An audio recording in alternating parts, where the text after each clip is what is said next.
বিশ্বকাপের জন্য ১৫ সদস্যের দল ঘোষণা করেছে বিসিবি। নিয়মিত মুখের বাইরে দলে জায়গা পেয়েছেন আবু জায়েদ রাহি। আয়ারল্যান্ড সিরিজের জন্য সুযোগ পেয়েছেন নাইম ও ইয়াসির। অধিনায়ক মাশরাফি ছাড়াও দলে আছেন সাকিব, তামিম, লিটন, সৌম্য, মুশফিক, মাহমুদুল্লাহ, সাইফুদ্দিন, মিরাজ, মিঠুন, মুস্তাফিজ, রুবেল, সৈকত, সাব্বির ও রাহি। এদের মধ্যে 7 ক্রিকেটার প্রথমবারের মতো বিশ্বকাপ খেলবেন। আয়ারল্যান্ডের জন্য রাখা হয়েছে বাকি 2 জনকে। 23 এপ্রিলের মধ্যে আইসিসির কাছে চূড়ান্ত দল দেওয়ার কথা প্রত্যেকটি দেশের। নতুন নিয়মে 23 মে পর্যন্ত 2 জন ক্রিকেটারকে পরিবর্তন করতে পারবে যে কোনো দেশ।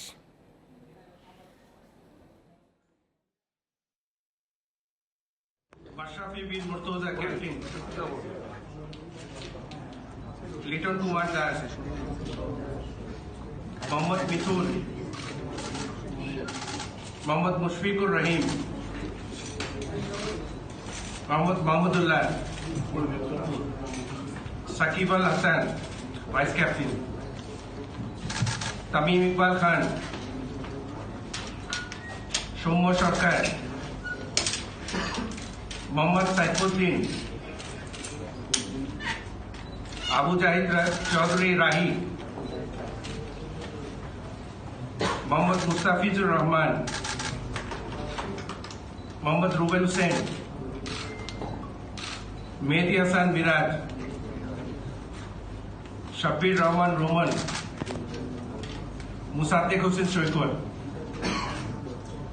এই 15 জন স্কোয়াড ওয়ার্ল্ড কাপের জন্য। এটার সাথে আমাদের আয়ারল্যান্ড সিরিজের জন্য আমরা 2 জনকে আরো ইনক্লুড করেছি, ইয়াসির আলী চৌধুরী রাব্বি এবং নাইম হাসান। বিশ্বকাপের জন্য বাংলাদেশ দল ঘোষণা নিয়ে আরও জানতে সরাসরি চলে যাচ্ছি সহকর্মী সাইফুল মজুমদারের কাছে। সাইফুল, দল ঘোষণা নিয়ে নির্বাচকরা কি বলছেন? নতুন 7 জন আছেন যারা প্রথমবারের মতো বিশ্বকাপ খেলবেন, আর তাদেরকে দলে নেয়ার পেছনে কি কারণ রয়েছে? বিশেষ করে রাহিকে দলে নেয়ার পেছনে কি কারণ বললেন তারা?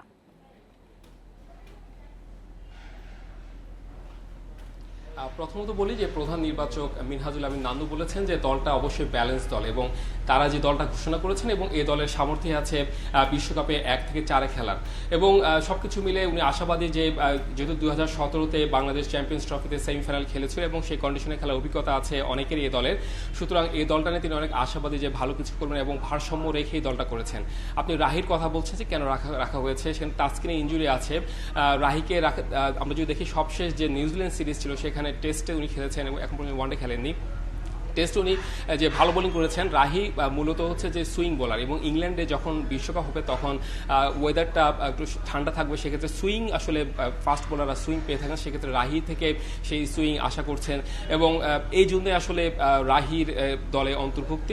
এছাড়া আসলে আর বাকি যারা আছেন, আপনি বলছেন যে 7 জন যে প্রথম বিশ্বকাপ খেলছে, কিন্তু তারা আসলে বাংলাদেশ দলের সঙ্গেই গত কিছুদিন ধরে আছেন, তারা অনেক সিরিজ খেলেছেন, তারা পরীক্ষিত না বললেও তারা এখন অভিজ্ঞ হয়ে উঠছেন এবং দলে যে সিনিয়র ক্রিকেটার আছেন তাদের পাশাপাশি তারাও পারফর্ম করছেন।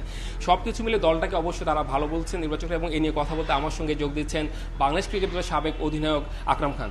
আকরাম ভাই, আপনাকে প্রথমে ধন্যবাদ জানাচ্ছি যে বিশ্বকাপ দল এটা করতে অনেক কষ্টকর হয়ে দাঁড়ায় একটা বিসিবির জন্য। ওভারঅল আপনাদের কাছে, আপনাদের বিবেচনায় দলটা কেমন হয়েছে? আমাদের বিবেচনায় আপনার দলটা কিন্তু ভালো হয়েছে এবং বেস্ট প্লেয়াররাই আপনার সুযোগ পেয়েছে। প্রবলেম যেটা হয়েছে যে আসলে এই টিমেই কিন্তু আপনি দেখবেন যে গত 1-1.5 বছর কিন্তু রেগুলারলি খেলছে। তো যেটা সমস্যা হয়েছে যে আমাদের কিছু ভালো প্লেয়ারদের আপনার পারফরমেন্স নিয়ে আমরা খুবই ভ্যারিড, কারণ এখানে ঢাকা প্রিমিয়ার লিগ চলছে, এখানে কিন্তু ওরকম আহামরি কোনো পারফরমেন্স করতে পারছে না। তো আমরা যে লেভেলে খেলতে যাচ্ছি এবং যে ওয়ার্ল্ড কাপ যেটা আপনার এক্সপোজার অনেক বেশি, আপনার 4 বছর পর পর হয়, তো এটাতে প্রিপারেশন কিন্তু অনেক ভালো থাকে। তো আমাদের 2টা সমস্যা হচ্ছে, একটা হলো যে আপনার ইনজুরি আর একটা হলো ফর্ম। এই 2টা জিনিস যদি না থাকে তাহলে আপনি 1-2টা প্লেয়ার যদি ভালো খেলে আপনি কিন্তু ভালো অ্যাজ এ টিম কিন্তু ভালো পারফরমেন্স করতে পারবেন না। তো আমার যেটা মানে সবচেয়ে যেটা ভ্যারিড ব্যাপার সেটা হলো যে অ্যাজ এ টিম আমরা পারফর্ম করতে পারবো কিনা, কারণ কোয়ালিটি নিয়ে আমার কোনো সন্দেহ নেই, কারণ এই টিমই কিন্তু আপনার ইংল্যান্ডে কিন্তু সবসময় ভালো করে আসছে এবং গতবার আমরা সেমিফাইনাল খেলেছি আইসিসি ট্রফিতে।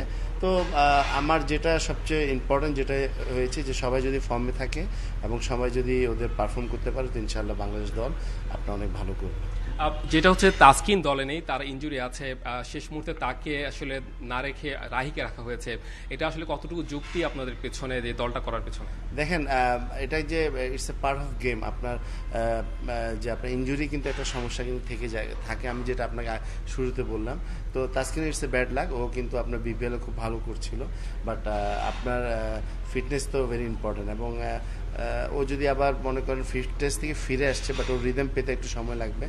তো ও যদি আপনার ফিট হয়ে যায়, সেটা আমাদের জন্য অনেক ভালো, নাম্বার ওয়ান। আর রাহিও কিন্তু অনেক ভালো করছে, ইয়াং প্লেয়ার।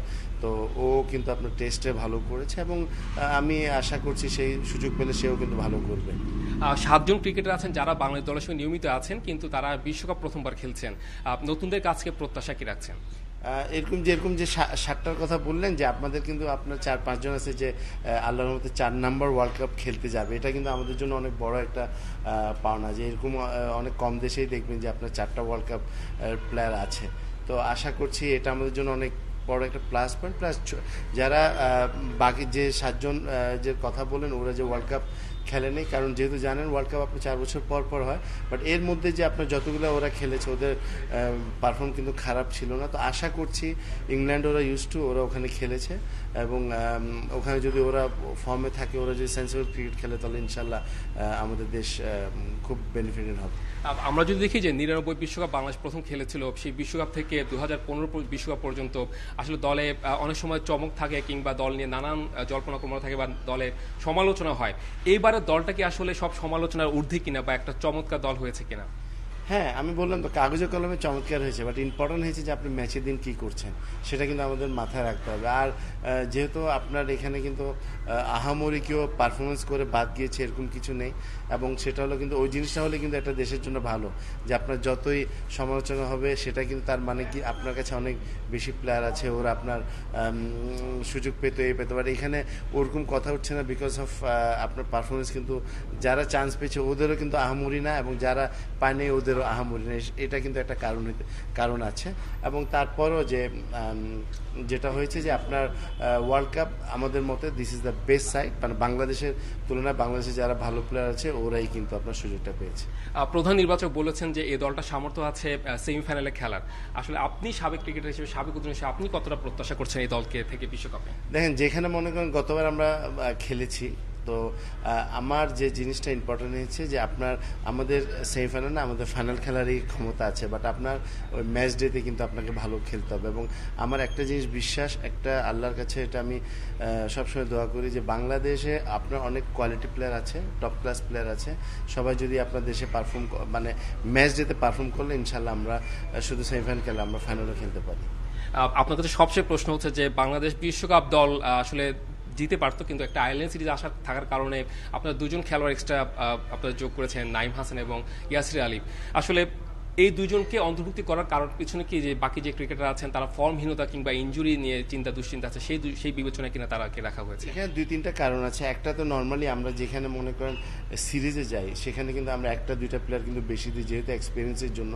আপনার ওখানকার কন্ডিশনের আইডিয়া বা উইকেট, এবং আপনার রাব্বিও কিন্তু অনেকদিন ভালো করছে। এবং একটা জিনিস খেয়াল করবেন, নাম্বার 3-তে কিন্তু আমরা অনেকদিন থেকে কিন্তু সার্ভাইভ করার মতো কোনো প্লেয়ার খুঁজে পাচ্ছি না, যে যারা কনসিস্টেন্সি যে আপনার রান করছে, এরকম কিন্তু প্লেয়ার নেই। তো রাব্বি যেহেতু আপনার ডোমেস্টিকে ভালো করেছে, এই টিমের সাথেও ভালো করেছে, সেটা একটা বিবেচনা আছে।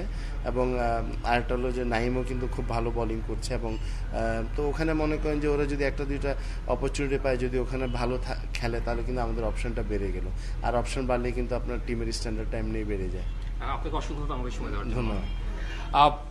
শুনছিলেন যে আকরাম খান, যিনি বলেছিলেন যে এই দলটা একটা ব্যালেন্স দল, এবং প্রধান নির্বাচক মিনহাজুল আমিন নান্নুও বলেছেন যে তারা যথেষ্ট ভারসাম্য রেখে দলটা করেছেন, এবং সেখানে নতুন ক্রিকেটার যেমন আছেন, নতুন বলতে তারা অনেকদিন ধরেই জাতীয় দলের সঙ্গে আছেন, পাশাপাশি যে দলের যে 5 স্তম্ভ বা 5 যে ফ্যান্টাস্টিক যে আছেন মাশরাফি, সাকিব, তামিম, তাদেরকে নিয়ে, নতুনদের নিয়ে এবং ভালো কিছু করার প্রত্যাশা বিশ্বকাপের জন্য বাংলাদেশ দল ঘোষণা করা হয়েছে, আর এ বিষয়ে বিস্তারিত জানছিলাম আমরা।